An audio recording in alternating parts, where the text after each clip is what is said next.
सरुनी सेतु निर्माण कार्य रास्तारू खसीगलाणी माटी अतड़ा। दशपल्ला ब्लॉक अंतर्गत सरीगंडा ग्राम पंचायतर जातीय राजपथ 57 नंबर ठारू रयत ओडसर पर्यंत रास्तार कुआरिया नदी उपरे सेतु निर्माण कार्य संपूर्ण हो पार नथिबारु लोकंकर दुर्दशा अंत घटना।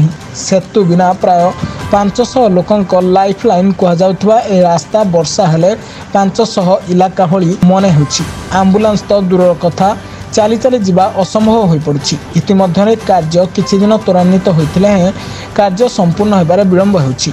वर्षा दिन पूर्व कार्य संपूर्ण नहेले सेतु निर्माण पर अपेक्षार अंत घटिबाकू अनेक दिन बीतीजिव। किछि दिन तले वर्षा हेबारु रास्तार कांथरू माटी अतड़ा खसिबार लागिथिला। एमिति जदि आगकू वर्षा लागि रहिबो ताहाले पोलर रास्ता पूर्व भली होइजिवो।